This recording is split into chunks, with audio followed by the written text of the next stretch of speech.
आए दिन सोसाइटी में ऐसी घटनाएं होती रहती हैं कि जो लोग होते हैं वो जाके डॉक्टर्स के ऊपर हाथ उठाते हैं, डॉक्टर्स के साथ वायलेंस करते हैं। ऐसी ऐसी घटनाएं डॉक्टर्स के साथ होती हैं जिससे कि उनके मेंटल स्टेबिलिटी जो होती है वो ख़राब हो जाती है। आपको नहीं पता कि डॉक्टर्स की लाइफ कैसी होती है, उनको किस किस चीज़ों का सामना करना पड़ता है, उनका मेंटल हेल्थ कैसा रहता है। वो अपनी फैमिली को छोड़ के वो पेशेंट्स पे ज़्यादा ध्यान देते हैं। तो ये एक होती है डॉक्टर की लाइफ, जो कि आम आदमी को नहीं पता होता। उनको तो सिर्फ यही लगता है ना कि यार डॉक्टर्स कितने पैसे कमाते हैं। भाई वहाँ तक पहुँचने की जो जर्नी होती है वो इतनी हार्ड, इतनी टफ होती है, नहीं तो आज सब डॉक्टर्स होते हैं। सो आज वही जर्नी बताने के लिए हमारे साथ जो गेस्ट हैं वो upcoming doctor, I can say a final year students. ये रियल स्टोरी है और ये एक लर्निंग होगी वो डॉक्टर्स के लिए और वो स्टूडेंट्स के लिए जो ये फील्ड में आना चाहते हैं। Hi friend, hello. Welcome to the kid story. So आज जो हमारे गेस्ट है वो एक मेडिकल स्टूडेंट है। सो आज के जो क्वेश्चंस होंगे वो उसके बेस पे ही होंगे, ठीक है। सो मुझे एक चीज़ जाननी थी, लाइक लोगों का ये मिथ होता है और ये सच है, आई डोंट नो, बट मुझे ना एक मेडिकल स्टूडेंट की जर्नी जाननी कि मतलब अच्छा, जर्नी कैसी होती मेडिकल स्टूडेंट की एक स्पेसिफिक जर्नी नहीं होती। जैसे एक नॉर्मल स्टूडेंट की जर्नी होती है वैसे ही रहती है। बस उसका एक अव्वा जैसा बना देते हैं हम कि नहीं इसका तो अलग से लाइफ टफ होगा, अलग से कुछ चलता होगा। कुछ नहीं है। 12th किया, नीट दिया हमने, उसके बाद मार्क्स आए, सिलेक्ट हुए, सेम ही जर्नी। बस प्रेशर थोड़ा ज़्यादा हो जाता है, पेरेंट्स का, रिलेटिव का, खुद का भी कि हो पाएगा नहीं हो पाएगा, बहुत सारी चीज़ें रहती है। आपका सिलेक्शन होता है, आप खुश होते हो कि हाँ मेडिकल फील्ड में आप जा रहे हो करके MBBS करोगे, बहुत सारी चीज़ें। लेकिन जब आप अंदर घुसते हो ना तो आपके जैसे कितने बच्चे, सबको डॉक्टर बनना है, सब डॉक्टर बन पाएंगे नहीं बन पाएंगे वो भी बहुत सारे सवाल है। लेकिन पढ़ाई जो है ना वो बहुत टफ है शुरुआत में, क्योंकि आपको पता नहीं है। पूरा 11th-12th कुछ भी बेसिक काम नहीं आएगा, आपको सब शुरुआत से स्टार्ट करना है। उसमें आपसे हो पाएगा नहीं हो पाएगा। और दूसरा एक गाइडिंग में ऐसे पेरेंट्स नहीं है कि नहीं पापा डॉक्टर है या मम्मी डॉक्टर है कि आपको पता है क्या करना है क्या नहीं करना है। खुद से आपको पूरा पाथ चूज़ करना है। तो शुरू में थोड़ा तकलीफ आता है, बट धीरे धीरे आप अंदर जाते हो। जैसे अभी मैं फाइनल ईयर में हूँ तो अभी मेरे को पता है कि ईज़ है करके चलेगा। हाँ सब्जेक्ट अभी भी हार्ड है, लेकिन अभी मेरे को पता है कि कैसे पास होना है, कैसे क्या करना है, वो सब सही है चीज़ें। उतना कुछ हार्ड उतना है नहीं। तो मतलब 12th के बाद जब तुमको ऐसा लगा कि यार मुझे MBBS में जाना है, डॉक्टर बनना है, हाँ तो बताया हम बहुत ऐसा, अभी आप कोटा की बात करो, जब नीट हाँ प्रिपरेशन करते लोग बहुत प्रेशर में रहते हैं। ऐसा लगता है भाई, ऐसा बोलते हैं ना वो जंग लड़ने जा रहे हैं, हाँ। वैसा लगता है। तो वो अभी कोटा वैसे जगह ही है भाई। अभी यहाँ पे आप दमन में प्रिपरेशन करो तो पता चलेगा करके। यहाँ पे ईज माहौल है, यहाँ पे कुछ नहीं हुआ तो ठीक है, नहीं हुआ तो ठीक है। लेकिन कोटा एक पहले से ही जगह उसने बना दिया है कि यहाँ से बच्चे सिलेक्ट होते हैं। अब वहाँ पे 1 लाख बच्चे जाते हैं, 1 लाख बच्चों का एडमिशन हो ज़रूरी नहीं है। उसमें से जो हम सुनते हैं कि किसी ने सुसाइड कर लिया, वही बच्चे होते हैं जिससे नहीं हो पाता, डिप्रेस हो जाते हैं, थोड़े बहुत मार्क्स से चूक जाते हैं, वो सब रहते हैं। लेकिन सिलेक्शन वहाँ से भी होता है। बट चीज़ वही है कि वहाँ सारे पढ़ने वाले जाते हैं, नहीं पढ़ने वाले भी जाते हैं।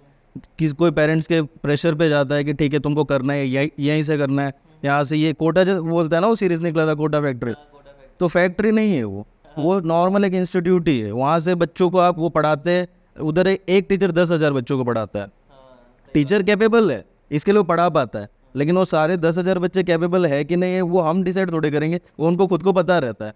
उसमें से जिस बच्चे से नहीं होता वो सुसाइड कर लेता है, सही बताऊँ तो। जिससे होता है वो करता है, जिससे नहीं होता वो छोड़ देता है। यहाँ पे वैसा कुछ प्रेशर नहीं है। यहाँ पे हम थोड़े बहुत बच्चे घर से पढ़ते हैं, नहीं पढ़ते, इंस्टीट्यूट जाते हैं, उसमें 30 ज़्यादा 100 जन जाते हैं, पढ़ते हैं, नहीं हो पाते, निकल जाते हैं। लेकिन सबसे हो जाता है, वैसा चीज़ है।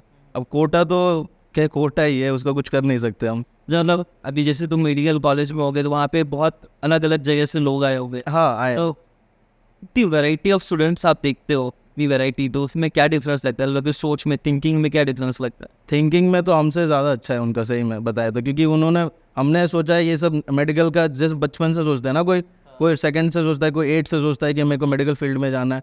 हमारा कुछ ऐसा नहीं रहता। पापा ने बोला करना है तो करना है, मम्मी ने बोला करना है तो करना है। हमको कुछ वैसा है नहीं। हमारा ऐसा है कि हम छोटे से, जैसे मैंने सोचा था कि मैं इंजीनियर बनूंगा, मामा को देख के मैंने खुद सोचा था इलेक्ट्रिकल इंजीनियर। 10th के मेरा मैथ्स भी स्ट्रॉन्ग है, ऐसा नहीं कि बायो वाले स्टूडेंट है तो मैथ्स अच्छा नहीं है, मेरा मैथ्स अच्छा था। 10th के बाद मैंने सोचा इलेक्ट्रिकल इंजीनियर बनने के लिए, तो 11th में मैथ्स लेना पड़ता। पापा ने बोला बायो लेना है, अब बायो मेरे को कुछ नहीं आता था, क्योंकि मैंने लड़कियों का सब्जेक्ट ऐसे बोलते हैं ना करके कि लड़कियों का सब्जेक्ट है, तो लेना ही नहीं था। मेरे को लगा कि यार ये कौन लेगा करके। पापा ने बोला, जिद पे आ गए पापा, सच बताओ तो। पापा सुनेंगे अलग बात है बाद में, लेकिन पापा जिद पे आ गए थे कि भाई तेरे को चाहिए यही करना है।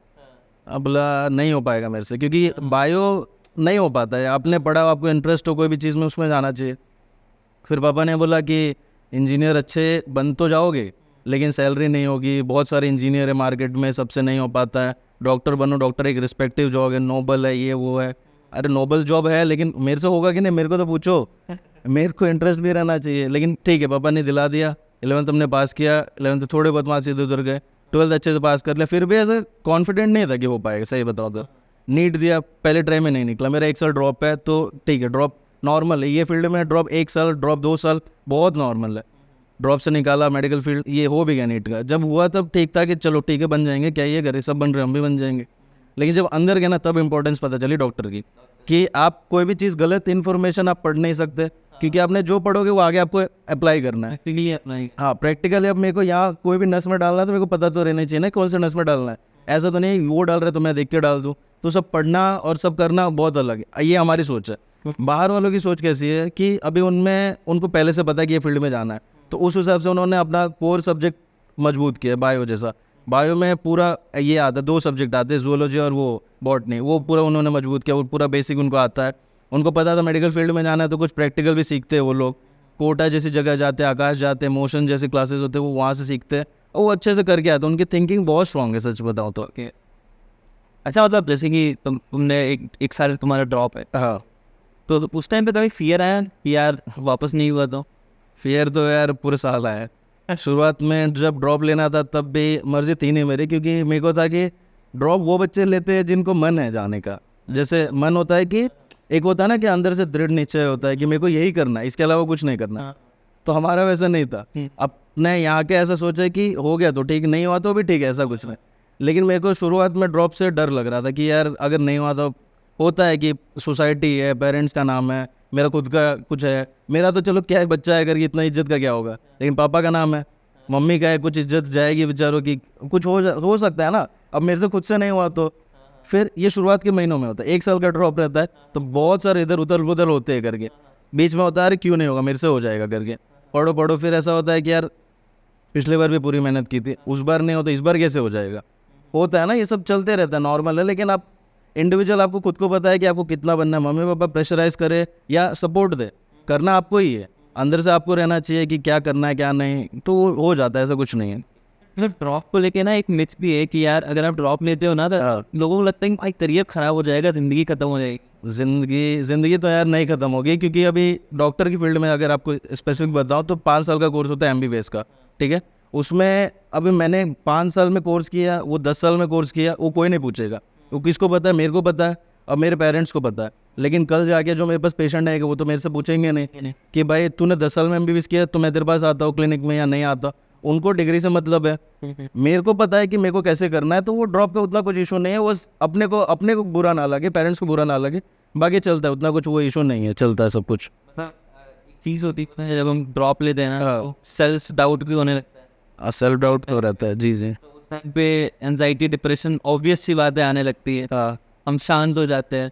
तो कभी फील हुआ, मतलब वो सिनेरियो बना तुम्हारे यहाँ? मेरे जैसे बच्चों को तो डिप्रेशन नहीं हो सकता, मैं सच बताऊं, लेकिन बहुत सारे बच्चों, 90% बच्चों को होता है। मेरे जैसे को क्यों नहीं हो सकता, क्योंकि मैं बहुत ऐसा फन लविंग पर्सन हूँ, सही बताऊँ तो।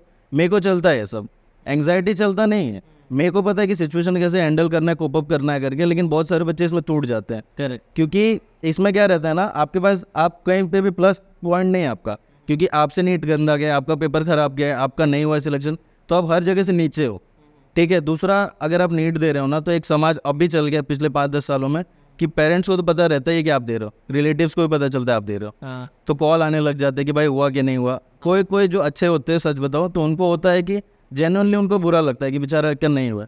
जिसको मज़े लेने होता है वो 10-10 बार कॉल करता है कि भाई कैसे नहीं हुआ करके, तेरा बच्चा तो बहुत पढ़ता था, ये वो करके। तो पेरेंट्स पे प्रेशराइज होता है, वो गाली तो दे नहीं सकते कि भाई तू चुप हो जा करके, अपन नहीं दे सकते। तो वो उनको होता है, फिर वो मेरे पे बोलेंगे, नहीं भी बोले, मेरे पापा नहीं बोलते थे, सही बताओ तो। उनको ऐसा था कि तू अपने मर्जी से कर, हो जाएगा तो ठीक है, हम कोशिश करेंगे, हमारा काम कोशिश करना है। करेक्ट। तो उनका उतना कुछ नहीं, पेरेंट्स का उतना कुछ प्रेशर नहीं था, सच बताओ तो। थोड़ा बहुत लगता है कि यार नहीं हो पाएगा तो फिर पेरेंट्स का नाम डूबेगा, बस उतना कुछ नहीं। और एंग्जाइटी कभी कभी होती थी, डिप्रेशन नहीं, एंग्जाइटी होती थी कि मेरे से नहीं हुआ तो मैं क्या करूँगा, क्योंकि सेकंड कोई सोचता नहीं इसमें। ऐसा नहीं है कि मेरे से ये नहीं हो तो मैं फार्मासिस्ट बन जाऊंगा या BAMS ले लूँगा। एक बार जो आप सोच लो ना, वो करना ही रहता है। नहीं करोगे तो खुद को गंदा लगने लग जाता है। या आप दूसरे फील्ड में चले जाओ ना, तो आपको ये होगा कि यार मेरे में कुछ तो छूट रहा है सच में। जैसे मैंने ड्रॉप लिया था, तो ड्रॉप में मैंने एक BSc माइक्रोबायोलॉजी ज्वाइन कर ली थी कि अगर इसमें नहीं हुआ तो वो करियर चूज, हाँ चल, मतलब साल बर्बाद नहीं हुआ, हाँ प्लान बी जैसा। लेकिन उसमें मेरे को सच में मज़ा नहीं आया। मतलब अंदर से ऐसा फील आने लगा यार ये मैं इसके लिए नहीं बना हूँ। मतलब एक हो जाता है कि चलो साल बर्बाद नहीं होगा, 1 महीने में मैंने वो छोड़ दिया। 1 महीने के अंदर अंदर मैंने छोड़ दिया, पापा मेरे से ये नहीं होगा। क्योंकि अब कैसा होता है पता है, आप 2 नाव पे चलोगे ना तो कहीं पे भी आप नहीं तैरोगे, वैसा वाली चीज़ है। तो मैंने सोचा कि अगर मैं इस पे चलूँगा, इस पे फोकस रहेगा मेरा माइक्रोबायोलॉजी पे, तो मेरे से नीट क्लियर नहीं होगा। तो मैंने वो 1-1.5 महीने आनंद में कॉलेज था वहाँ पे पढ़ रहा था, छोड़ दिया मैंने सोचा कि ये तो होगा नहीं घर से। लेकिन जिसके लिए पापा बोल रहे, जिसके लिए मेरे को खुद का मन है, मेरे को उस टाइम रियलाइज़ हुआ कि यार नीट मेरे से हो जाएगा, मेरे को करना है। नहीं हुआ तो मेरे को रिग्रेट तो नहीं रहेगा कि मतलब मैं इसकी वजह से नहीं हुआ, समझ रहे हो। खुद की वजह से अगर आप कुछ कर रहे हो ना, नहीं हुआ तो समझ में आता है। लेकिन ऐसा होगा कि यार तू कॉलेज भी कर रहा था ना, इसके वजह से नहीं हुआ, तो ज़्यादा गिल्ट आ जाएगा। ब्लेम गेम, हाँ ब्लेम गेम इसमें कुछ नहीं है। ब्लेम गेम आप कर ही नहीं सकते ये सब चीज़ों में। ब्लेम गेम कैसे करोगे, आप किसको दोष दोगे, पेरेंट्स को नहीं, उनको तो पता है कि बस देना है करके। गेम तो हमारा है सारा का सारा कि भाई तेरे को मेहनत करना है, तेरे को निकालना है, तो उसमें हाँ मेरा फ्यूचर मेरे को बिल्ड करना है, तो वो चीज़ है। मतलब देखो जहाँ तक मैंने सुना है ना कि ऐसा, मतलब I am some different background, हाँ कोई ना, मेरा एकदम अपोजिट है। You are doctor, I am engineer. तो एग्जांपल देते ना डॉक्टर इंजीनियर, तो उस टाइप का है।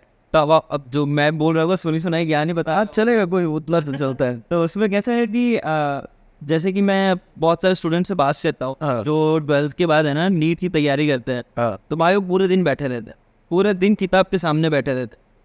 या फिर आप IIT की तैयारी करो या नीट की तैयारी करो, दोनों इक्वल लेवल का होता है। हाँ ठीक है, कहते हैं। सो तुमने कैसे तैयारी की नीट के लिए? नीट के लिए तैयारी भाई शुरुआत में कुछ नहीं की थी, क्योंकि 12th पास हो गया तो उसमें खुशी थी।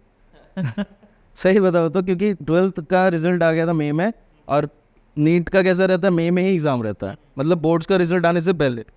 तो अगर आप 12th के साथ दे रहे हो ना नीट, तो वो बस एक कोई बच्चा जो सीरियस लेता है वो लेता है कि 12th भी करना, क्योंकि नीट में खाली MCQs आते हैं।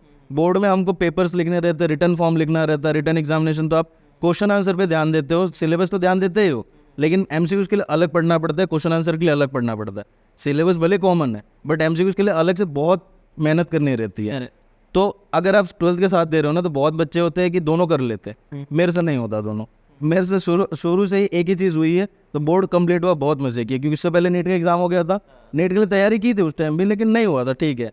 उसके बाद से जैसे बोर्ड पास हो गया, फिर हुआ जब नीट का कुछ 1 आध महीने में रिजल्ट आ गया था, कम मार्क्स थे तो नहीं हुआ, पता चल गया था। तो हुआ कि चलो ठीक है कोई बात नहीं, अपने नसीब में नहीं लिखा होगा। फिर पापा ने बोला नसीब वसीब कुछ नहीं होता, खुद से बनाना है। तो अब खुद से मेहनत करनी है। तो शुरुआत में ऐसा होता है कि यार शुरू से मेरा जैसा मैंने देखा है ना, मैं अभी भी ऐसे ही करता है। जैसे 1 साल का यूनिवर्सिटी में हमारा एग्ज़ाम होता है, MBBS में भी, तो अगर मैं शुरू से पढ़ने लग जाऊँ ना, फिर लास्ट के जो 2-3 महीने अगर उसमें जाओ पढ़ने है, तो मेरे को बोर लगता है, क्योंकि मैंने पढ़ लिया है, मेरे को पता है पूरा। तो वापस पढ़ने जाओ फिर गंदा लगता है। गंदा कैसे लगता है कि ये पढ़ चुका हूँ ना, ये तो मेरे को आता है, तो मैं शुरू से कभी नहीं पढ़ता। नीट का रिजल्ट आ गया था भाई, जुलाई में आ गया था, समथिंग जून जुलाई में आ गया था।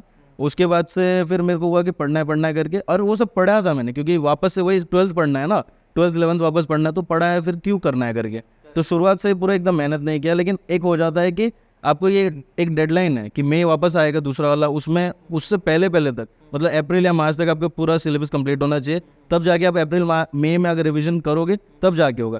कोई भी चीज़ का रिवीजन नहीं करोगे ना, तो नहीं होने वाला, कितना भी आपको आएगा लास्ट टाइम पे भी। तो उसके बाद अगस्त से चालू किया। और जो आप बोल रहे हो कि बच्चे दिन भर पढ़ते, सबका अलग अलग होता है।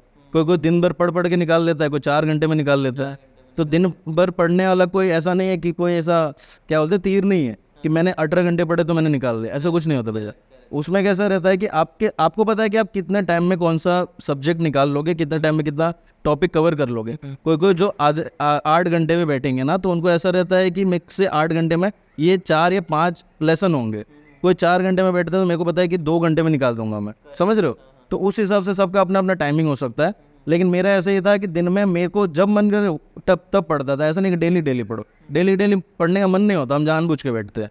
तो जानबूझ के बैठ के पढ़ के दिखा के कुछ होता नहीं है। जब आपका मन करे पढ़ो, जब नहीं मन करे मत पढ़ो। इसका मतलब ये नहीं कि 2-2 महीने का गैप लेके पढ़ो। 1 महीने में पढ़ो, 20 दिन पढ़ रहे हो तो 20 दिन पढ़ो, 10 दिन रेस्ट लो, रिवाइज करो, जो करना है एमसीक्यू सॉल्व करो।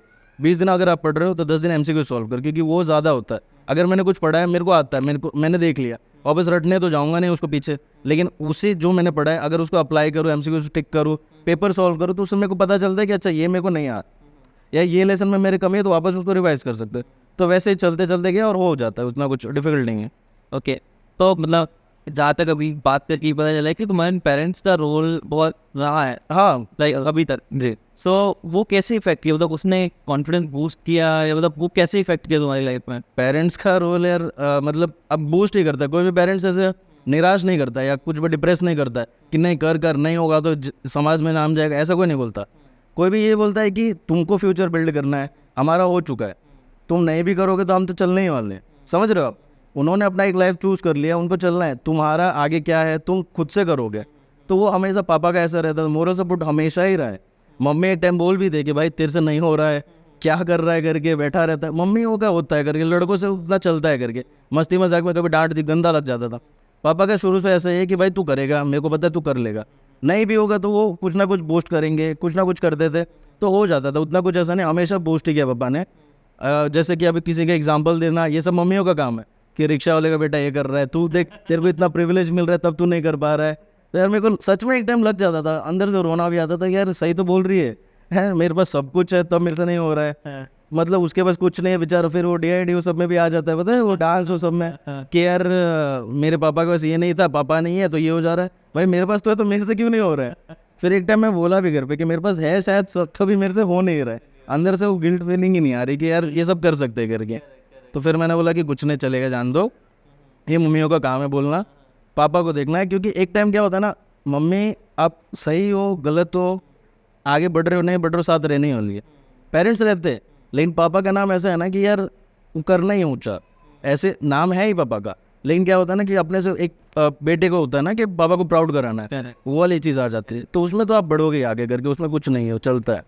तो मतलब कभी कोई टाइम पे अगर उनको समझ में लो फील हुआ या हाँ। बहुत ज़्यादा ऐसा बहुत निराश हो गए, तो कोई ऐसा है कोई पर्सन है लाइफ में जिससे आप बात करना चाहो? मेरी बहन थी, अभी उसका इंटर्नशिप चालू है, मतलब मेरे साथ ही थी वैसे, क्लासमेट थी, साथ में थी, लेकिन उस अभी मेरा एक साल ड्रॉप था ना, तो उसका फर्स्ट ईयर में सिलेक्शन हो गया था, तो वो अभी एक इंटर्नशिप में है मेरी।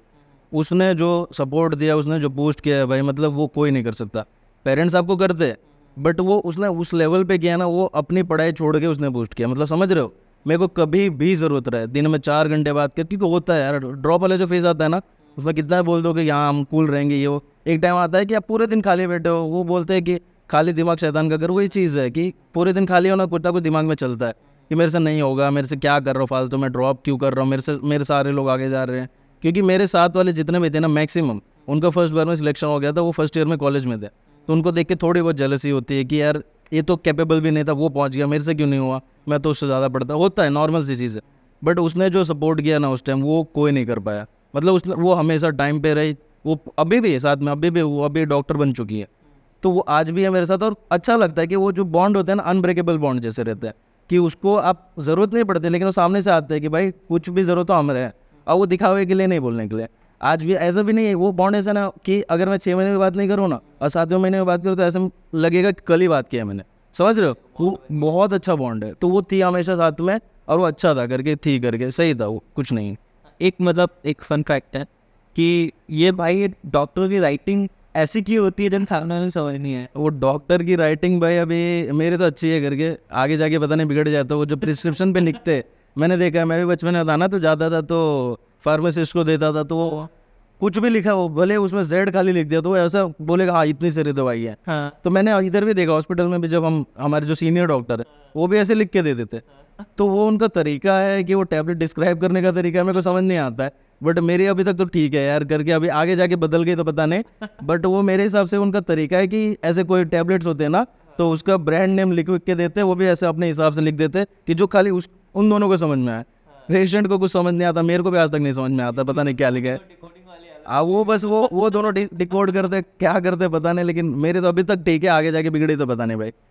नहीं मतलब हम लोग भी जब दे जाते हैं ना उसके पास, तो भाई क्या कौन सी दवाई लिख के दिया हमसे, ऐसे करके देखे, समझ ही नहीं आता मतलब कौन सा लैंग्वेज लिखा है, हिंदी इंग्लिश। नहीं लिखते इंग्लिश ही है, लेकिन वो पता नहीं क्या चीज़ लिखते हैं। अभी थोड़े बहुत समझ में आ जाती है, क्योंकि हमको पता है वो जो फार्माकोलॉजिकल नेम रहता है उसमें एज अ ब्रांड नेम रहता है, तो वो मेडिसिन का समझ में अगर थोड़ा 3-4 स्पेलिंग भी समझ में आया ना, पूरा समझ में आ जाता है। लेकिन बचपन में मैं भी देखता था तो मेरे को समझ नहीं आता था कि ये आता नहीं इसको लिखना कि क्या है, कुछ भी लिख के देता है वो फार्मासिस्ट, और उसको टाइम भी नहीं लगता, वो फटाक से देखता है, क्योंकि उसको आदत है, हमको कुछ पता नहीं है करके, तो वो चीज़ है करके। अच्छा एक चीज़ मतलब बात में आ रहा हूँ, मुझसे जाता हूँ कि मतलब apart from the professional life, ठीक है, पर्सनल लाइफ में क्या इम्पैक्ट पड़ा कि ये ना तुमने ये मेडिकल फील्ड चूज़ किया, तो उसमें तुम्हें पर्सनल लाइफ में क्या सीखने हैं पर्सनल लाइफ में ये एमबीबीएस से बहुत सारी बेसिक चीज़ें हैं, कि जैसे अभी ये कोविड का टाइम था, तो कोविड के टाइम में हम सब इंस्ट्रक्शन फॉलो कर रहे थे, ये कर रहे थे, वो कर रहे थे, तो अगर आप मेडिकल फील्ड में हो तो आपको थोड़े ज़्यादा बहुत प्रिकॉशन आपको पहले से पता रहेंगे, क्योंकि आप उसमें हो तो आपको पता है। अभी मेडिसिन लेना है तो आपको, अभी जैसे कि बुखार के लिए पैरासीटामोल लोग ले लेते हैं, सर दर्द होता है पैरासीटामोल, तो बेसिक दवाई है। लेकिन खांसी आती है, जुकाम आता है, तो हम सिरप लेके आ जाते हैं, बट हमको पता है कौन सी सिरप लेके आनी है, समझ रहे हो। तो ये थोड़ा बहुत घर में इम्पैक्ट पड़ता है कि आप थोड़े बहुत प्रिकॉशन ज़्यादा लेते हो अगर ये फील्ड में हो तो, कि कुछ भी घर में किसी को छोटी सी चोट लगी तो आपको ये कराना है, आप ये क्या बोलते हैं मिट्टी में गिर गए तो टिटनेस का इंजेक्शन लेना है, ये सब बहुत सारी चीज़ें कि हम पहले से प्रिकॉशन करके या हम थोड़ा बहुत सीखते हैं जो हम बता सकते हैं। रिपोर्ट्स पढ़ने हो गए, जो एक्सरे का रिपोर्ट आता है, अब आप पढ़ोगे या कोई और पढ़ेगा तो आप नॉर्मल इंग्लिश पढ़ लोगे, बट उसमें जो वो टर्म्स लिखे होंगे वो हमको समझ में आएगी। तो ये सब प्रोफेशनल लाइफ में ज़्यादा काम आता है, क्योंकि आप किसी रिलेटिव्स को हेल्प कर सकते हो, खुद के घर वालों को कर सकते हो, खुद को कर सकते हो, आपको कौन सी कब दवाई लेनी है, क्या लेनी है, बहुत सारी चीज़ें वो चलता ही रहता है, वो अच्छा है करके ये सबसे। तो मतलब ऐसी कोई हॉबीज़ है तुम्हारी जो तुमको बहुत अच्छी लगती हो, और जब कभी एकदम लो फील करते हो तो वो करने से बड़ा मज़ा आता है? हॉबीज़ में तो वॉलीबॉल खेलता हूँ, बट लो फील करता तो मैं नहीं खेलता सही में, क्योंकि अभी मेरे को अगर अच्छा नहीं लग रहा है तो मैं ऐसा नहीं कि वॉलीबॉल खेलने निकल जाऊँ, तब मैं टीटी खेलता हूँ, टेबल टेनिस, क्योंकि वो इंडोर गेम है। वॉलीबॉल के लिए चाहिए बंदे बहुत सारे, अब सबको मनाने जाओ, क्योंकि आप तो ऐसे ही लो फील कर रहे हो, उसमें आप सबको मनाओ कि चलो खेलने जाना, ऐसे मान जाते हैं, लेकिन उस टाइम पे आपका दिमाग ऐसे ही पूरा फक्ड अप है, तो उसमें आप जाओगे कि चल भाई चल, तो खुद ही छोड़ दोगे, एंजाइटी हो? हाँ। ये फिर टेबल टेनिस में कैसा है ना कि एक जन और चाहिए, खुद तो होए, और हमारे हॉस्टल में भी है, फ्लोर पे ही है, तो एक खुद का मेरा बहुत अच्छा दोस्त है शुभम करके, वो उसको कभी एनी टाइम बहुत अच्छा खेलता है, वो टेबल टेनिस में बहुत अच्छा खेलता है, तो उसको कभी भी बोलो, रात के 2 बजे बोलूँगा कि भाई खेलना है, तैयार हो जाएगा, सोया रहेगा तब भी तैयार होगा, वो इतना अच्छा है मतलब। तो उसमें टेबल टेनिस में है ना क्या होता है कि आपको लगता है इंडोर गेम है, क्या ही मज़ा आएगा, बट जब आप सीख जाओगे ना, वो सबसे बेस्ट गेम है, सबसे बेस्ट। क्रिकेट, वॉलीबॉल और टेबल टेनिस मेरे को तीनों अच्छी लगती है, बट अगर तीनों में रेट करना हो ना तो क्रिकेट ऐसा चीज़ है कि आप सबके साथ रहो तब मज़ा आता है, वॉलीबॉल भी बहुत अच्छा, लेकिन टेबल टेनिस ऐसा है ना कि आप फ्रस्ट्रेशन पूरा निकाल दो उस पर। क्रिकेट में क्या है, आपको बैटिंग मिली तब आएगा फ्रस्ट्रेशन, बॉलिंग मिली तब आएगा, फील्डिंग में नाचते रहो इधर से उधर, वॉलीबॉल में भी एक शॉट मारोगे तब आएगा, टेबल टेनिस में आप सिंगल हो, सिंगल गेम, वो सब टीम गेम है। टेबल टेनिस ऐसा कि खुद का फ्रस्ट्रेशन जो हो निकाल दो, अब मज़ा आने लग जाता है। जो ये लो फील कुछ नहीं होता है उस टाइम बस मज़ा आता है, पॉइंट्स जीतने, खेलने, मज़े करने, माइंड फ्रेश तो ज़बरदस्त होता है। जितना लो फील हो रहा था उतना मज़ा आने लग जाता है, इतना होता है कि और खेलो करके, अरे मज़ा आ जाता है एकदम से। तो मतलब इसमें है कि फ्रेंड्स का काफ़ी रोल होता है एक स्टूडेंट लाइफ में, और टीनेजर्स होते हैं, तो मतलब तुम्हारे कैसे फ्रेंड्स रहे? यार मेरे फ्रेंड्स तो वही 4 जन हैं, वही 4 जन अच्छे हैं और अभी भी हैं। फ्रेंड्स कैसे चेंज होते हैं बहुत सारे, ऐसे फील्ड, हाँ टेम्पररी भी रहते हैं, और इसमें रहता है मेडिकल फील्ड में ना दोस्तों की बहुत ज़रूरत रहती है। आप अगर अकेले हो तो सर्वाइव नहीं कर पाओगे। सर्वाइव कैसे नहीं कर पाओगे कि अगर आपको लो फील हो रहा है, आप घर पे बात करोगे, घर वाले आपको सपोर्ट देंगे, लेकिन जो फ्रेंड सपोर्ट देते हैं ना वो कोई भी नहीं कर पाएगा, क्योंकि सबका एक इंडिविजुअल रोल रहता है। अभी मेरे जो मैं 4 दोस्त बोल रहा हूँ वो मेरे साथ सेकंड से थे, फिर 5th में इधर उधर गए, उनका कॉलेज क्लास चेंज हुआ, बाद में वापस मैं आया तो इधर फर्स्ट ईयर में मिले, फर्स्ट ईयर से लेकर फाइनल ईयर तक वही सेम है। 1-2 ऐड हुए जो कि अभी 3rd ईयर 4th ईयर में ऐड हुए, चलता है, समझ में आता है, बट जो वो कॉन्स्टेंट थे ना शुरू से, जो शुभम बोल रहा हूँ, शुरू से अभी तक है। मेरे को कभी भी लो, मतलब मेरे को कितना भी गंदा, कुछ भी गंदा हो, मतलब एक होता है ना कि छोटे सी बात है जिस पे बुरे लग जाए, उसको जाके बताओ तो मेरे को पता है वो मजाक नहीं बनेगी, उसका कुछ ना कुछ वो बोल देगा या अपन हंसी मजाक में उड़ा दे, लेकिन हमारे बीच रहेगी, हमारे मतलब समझ रहे हो आप, एक सपोर्ट में, हाँ एक सपोर्ट जैसा रहता है। या फ्रेंड्स बोल लो, लड़कियों में बोल लो, कोई एक आपका बेस्ट फ्रेंड रहता है, या अगर आप एक कोई टीचर भी रहता है जो एकदम फ्रेंड जैसा थोड़ा रहता है, कि हाँ चलो भाई ये आएगा तो इसको बताना है, तो गाइडेंस जैसा रहता है। तो मेडिकल फील्ड में तो बाकी फील्ड में भी रहता होगा, ऐसा कुछ नहीं है, लेकिन इसमें ऐसा है ना कि अगर आपके पास फ्रेंड्स नहीं है और अगर आप अलोन हो, लोन वॉरियर जो बोलते हैं, आप सर्वाइव कर ही नहीं पाओगे। अगर आप कर लिए बहुत अच्छी बात है, लेकिन कहीं ना कहीं सबको एक ज़रूरत पड़ती है, और ज़रूरत कब पड़ती है, जब आपका ये यूनिवर्सिटी फाइनल एग्जाम का टाइम आता है ना, तब। क्योंकि उस टाइम आप अकेले हो, उस टाइम आपको खुद से करना है, सब कुछ करना है, लेकिन एक दोस्त रहता है ना कि चल भाई हो जाएगा, कुछ नहीं तू कर, मैं भी हूँ करके, मेरा भी है, हो जाएगा, तो निकल जाता है। पूरा फेज ऐसा निकलता है ना, कुछ नहीं है करके, पूरा एकदम ऐसा मस्त निकलता है करके। बोलते हैं पावर हाउस रहता है हाँ कह सकते हो, उसका। बहुत अच्छा रहता है। फ्रेंड्स का रोल रहता है ये, और दोनों तरफ से रोल रहता है कि कुछ आते हैं आपको गिराने के लिए भी आते हैं, कि आपके सक्सेस को देख के वो ऐसे हो जाता है कि यार इसको कैसे मिल रही है, ये सब तो मेरा है, अब मेरा नहीं भी है तो मेरे को नहीं मिल रहा है तो इसको भी नहीं मिलना चाहिए। तो वो बहुत सारे रहते हैं, लेकिन ठीक है, वो तो आप समय के साथ सीख जाते हो, ऐसा कुछ नहीं है। थोड़ा बहुत अगर आप गिर भी रहे हो तो गिरने से आप उठते हो, वही वाली चीज़ है कि शुरू में आपका छोटे रहते हैं यार, तो बचपन में उतना भरोसा नहीं रहता है। टीनेज वाला टाइम सच में बहुत छोटे वाला टाइम है। लोग बोलते हैं कि हम 12 साल के होते तो छोटे, तो नहीं, उस टाइम हम रहते छोटे, दिमाग से छोटे नहीं रहता, उस अपने को पता है क्या है क्या नहीं है। लेकिन जो अभी वाला टाइम है ना 17-18 वाला, तो हम भरोसा किसी में भी कर लेते हैं कि अपने को रहता है कि ठीक है ना दोस्त ही है तो अपना गलत थोड़ी करेगा। लेकिन अगर उसने कर दिया तो आप किसको ब्लेम डालो, किसी को नहीं, क्योंकि आपने दोस्त बनाया, समझ रहे हो, तो उतना कुछ वो नहीं है करके चलता है। तो मतलब अभी तभी हमारे कन्वर्सेशन हुआ है, बहुत ही अच्छा एक्सपीरियंस था। हाँ अगर मैं देख रहे हैं कि जितने लोग डराते हैं ना, मतलब मेडिकल फील्ड को लेके कि यार तुम नहीं कर पाओगे, बहुत डिप्रेशन होता है, ऐसा मतलब इतना बाहर इतना मिथ फैला हुआ है ना। अगर मैं इंजीनियरिंग साइड बात करूँ ना, तो इतना मिथ फैला हुआ है कि लोगों को ऐसा लगता है मेडिकल फील्ड मतलब डिप्रेशन, एंजाइटी, भाई तुम बोलते हैं ना गुस्से में रहोगे हमेशा। तो वो आई थिंक आज के वीडियो के बाद में बहुत क्लियर हो जाएगा, बच्चों को हो जाएगा, जो इसमें है वो ज़्यादा रिलेट करता है, ऐसा कुछ नहीं है। जो इसमें नहीं है, जो जिन्होंने सुना है चीज़ें, वो डरते हैं, हम समझ में आता है, क्योंकि इंसिडेंट ही वैसे होते हैं। ये कोटा का सीन ले लेते लोग कि नहीं यार बच्चे को वहाँ भेजेंगे, एक बच्चा है हमारा मर जाएगा, कुछ हो जाता है, तो वो होता है। ये सारे मिथ्स रहते हैं, सबका पर्टिकुलर, सबका अलग अलग मेडिकल कॉलेज होता है, सबका अलग अलग एक्सपीरियंस रहता है। बट एंजॉय कोई भी फील्ड में करना चाहो ना, तो आप खुद से कर सकते हो। अगर आप डिप्रेस रहना चाहो ना, तो कितना भी अच्छा एनवायरनमेंट मिले आप डिप्रेस ही रहोगे। बट लेकिन अगर आपको एंजॉय करना है, तो जैसे मेरा कॉलेज है नमो मेडिकल, उसमें एनवायरनमेंट इतना कूल है ना, सही में बहुत सही है। बाकी मेडिकल कॉलेज में ऐसा रहता है कि आपका जो एनवायरनमेंट रहता है पहले से स्ट्रिक्ट रहता है कि 12 घंटे पढ़ने, 13 घंटे पढ़ने, 14 घंटे पढ़ने, एग्जाम निकालना, ये नहीं हुआ तो ये नहीं हुआ तो ये हमारे में भी है। लेकिन पढ़ाना सब पढ़ाना अच्छा है, बहुत बेस्ट है, फैकल्टीज अच्छे हैं वहाँ के। पढ़ना हमारे ऊपर है भाई, हमको पढ़ना है कैसे, क्योंकि ये सब में ऐसा नहीं है कि आपको स्पून फीडिंग जैसी होगी कि रिवीजन पेपर दिया, इसमें से आंसर आएंगे, पढ़ लो 10 मार्क का, ये 100 क्वेश्चन है, 100 नहीं, पूरा बुक आएगा, बुक में से जो पढ़ना है पढ़ो, आपके ऊपर है, आप अच्छे से निकाल, नॉलेज गेन करो, ये लॉस करो, आपके ऊपर है करके। तो उधर जो अभी स्कूल से जो अभी आने वाले मेडिकल फील्ड में, तो उनके लिए ये आज का जो कन्वर्सेशन वो इतना ज़्यादा इंपॉर्टेंट है, क्योंकि आपको ना रियलिटी पता चलेगी कि जो मिथ्स होते हैं ना, कि हम 12th में रहते हैं तो हमको बहुत डराया जाता है, मतलब लोग आके 10 बातें बोलते हैं इस चीज़ को लेके। तो आज की वीडियो के बाद ना वो मिथ, आई थिंक जो भी ये वीडियो देखेगा उसका मिथ काफ़ी कम हो जाएगा। वो कम हो जाना चाहिए भाई। हाँ। कम होगा तभी सही है, क्योंकि फील्ड में आओ, डॉक्टर बनो अच्छे, और अच्छे डॉक्टर बनो। फर्जी तो सब कोई बन जाता है, फील्ड में आता है, नहीं आता उससे पैसे देके बन जाते हैं।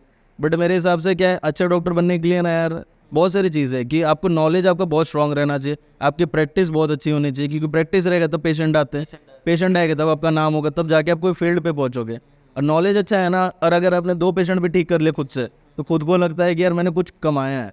पैसे सब कमाते हैं, फील्ड तो सारे फील्ड में पैसा है ही, ऐसा कोई भूखा मरने वाला नहीं है। लेकिन जब आप किसी को ठीक कर दोगे ना, या आपको लगेगा कि मैंने कुछ पढ़ा और उससे मैंने कुछ अप्लाई कर लिया, या घर पे चाहे घर पे कर लो, चाहे पेशेंट को कर लो, वहाँ पे खुशी मिलेगी कि भाई कुछ तो आता है मेरे को। मतलब पता है एक चीज़ और है कि लोग हैं डॉक्टर्स को बहुत गालियाँ देते हैं कि भाई पैसा छाप रहा है, पैसा कमा रहा है, देखो कितनी भीड़ है, ये है ना, मतलब मुझे बुखार नहीं, लेकिन बोलेगा बुखार है, चला उसको 4 बॉटल। तो वो तो भाई अबे क्या हाँ, वो कैसा रहता है देखो, अभी आपको नॉलेज, वो पेशेंट को नॉलेज रहता नहीं पहली बात, ठीक है। पानी चढ़ाओ, क्या पानी चढ़ाओ उनसे पूछोगे तो वो भी नहीं पता है कि क्या चढ़ाना है। मैं बोलूँगा कि टैप वाटर चढ़ाना है, वहाँ बोल देगा। चढ़ाना नॉर्मल सलाइन रहता है, रिंगर लैक्टेट सॉल्यूशन रहता है, वो सब ठीक है। चढ़ाना वो सब रहता है, उसको पता कुछ चीज़ें नहीं है, कब चढ़ाना है, क्यों चढ़ाना है, वो हमको पता रहता है। वो आता है, मेरे को चक्कर आ रहे हैं, मेरे को ये दवाई दे दो। अरे भाई डायरेक्ट दवाई कोई भी चीज़ का सॉल्यूशन नहीं है कि मैंने दी तो 10 मिनट में ठीक हो जाएगा, उनको ऐसे ही रहता है। आप फार्मासिस्ट के पास भी जाओगे तो वो खाली आपको जो बुखार होगा तो आपको वो दवाई देगा, आपको ठीक होना नहीं होना यार तेरे बॉडी के मैकेनिज्म के ऊपर रहता है। ऐसा नहीं होता डॉक्टर भगवान थोड़ी, भगवान बना देते लोग, ठीक है, वो ठीक कर देता तो भगवान है, नहीं ठीक करता तो तुम झापड़ मार के चले जाते हो। वो कोई चीज़ है थोड़ी यार, वो भगवान नहीं है, उसने जो पढ़ा है उस वो नॉलेज इम्प्लाई करता है, उससे वो ठीक करता है। नहीं हुआ वो तुम्हारा बॉडी उतना एक्वायर नहीं कर पाया, तब तुम जाके किसी पर्सन की डेथ होती है, लास्ट स्टेज रहता है, उसमें तुम सोचते हो डॉक्टर को बोलोगे तुम 25 लाख ले लो, मेरे इसको ठीक कर देना, मेरे उसको ठीक। यार पैसे से क्या करेगा वो? पैसे से कोई कोई ऐसा थोड़ी है कि कोरोना है या कोई वैक्सीन ले लिया, नहीं अभी बूस्ट हो जाएगा, अभी 10 मिनट में ठीक हो जाएगा, नहीं होता ना। अगर उसको ठीक होना होता, देख कैसा होता ना कि अभी हमारे बॉडी में इम्यून, ये बोलते हैं ना इम्यून सबका स्ट्रांग नहीं होता करके, वही चीज़ है कि अगर मेरा बॉडी लेने को तैयार नहीं है तो मैं कितना भी उसको फोर्स करूँ नहीं ठीक हो पाएगा, तो पर्सन की डेथ हो जाती है। अब कोई ओल्ड एज वाला पेशेंट है, उसमें एक तो कोई भी चीज़ करने में डर लगता है क्योंकि वो उसमें थोड़ा इधर उधर रिएक्शन हुआ तब भी डेथ हो सकती है। नॉर्मल पे डेथ होने वाला है क्योंकि एक एज हो जाती है, बट वो समझते नहीं है, उनको ऐसा लगता है कि हम डॉक्टर के पास लाए हैं, मैंने 50 लाख भरे तो मेरे को ठीक होना पड़ेगा। भाई वो 50 लाख डॉक्टर की फीस जो बोल रहे हो ना, तो वो दे के भी आया उतना। अगर अगर प्राइवेट कॉलेज से आप पढ़ते हो तो 5 करोड़ फीस लगती है, वो कहाँ से लाता है? ऐसा तो है नहीं कि आपकी जेब से लाते हैं, वो अपने घर से भरता है। तो अगर वो उस जगह पे तो लेगा भी तो उतना, उसका ट्रीटमेंट का चार्ज होता है। जो ऑन्को सर्जन, जो कैंसर सर्जन, ये जो बड़े बड़े सर्जन है, कार्डियोलॉजिस्ट है, उनका एक विजिट का 12-12 लाख लगता है क्योंकि उन्होंने पढ़ाई करके उस मुकाम तक पहुँचे। तो तुम जब बोलते हो कि यार मैं इतना डॉक्टर पैसा खाते, तो थेरेपी तुम्हारी बीमारी है करके तुम वो स्टेज तक ही मत पहुँचाओ। कोलेस्ट्रॉल तुम बढ़ाते हो, फिर आते हो कि नहीं यार मैं तो कुछ करता नहीं, खान पान तुम्हारा खराब है, और फिर बोलते हो डॉक्टर ने कर दे। डॉक्टर थोड़ी खिलाने आ रहा है यार तुमको, तुम खुद का खराब कर रहे हो यार। तुम फिर आ रहे हो बोलोगे नहीं अभी मेरे को एक सुई चाहिए, अभी ठीक कर दो करके, तो ऐसा कुछ होता नहीं करके यार। ठीक है, मतलब आज का जो भी बात करें पॉडकास्ट से हमारा, वो काफ़ी स्पेशल है। जो भी डॉक्टर्स है, डॉक्टर्स बनने वाले हैं और जो इस प्रोफेशन में जाने वाले, तो अभी वीडियो ज़रूर देखना। एंड प्रेम, एक लास्ट एक मैं चाहता हूँ एक एडवाइस जो हमारे अपकमिंग जनरेशन है उसके लिए। जनरेशन के लिए एडवाइस है कि भाई माँ बाप का नाम रोशन करो, पढ़ाई लिखाई करो, और जो भी फील्ड कर रहे हो उसमें खुद से इतना कर लो ना कि तुम्हें आना चाहिए। नहीं आता है तो मेहनत करो इतना कि तुम उसमें बेस्ट बन जाओ, क्योंकि गुड तो सबको है ये।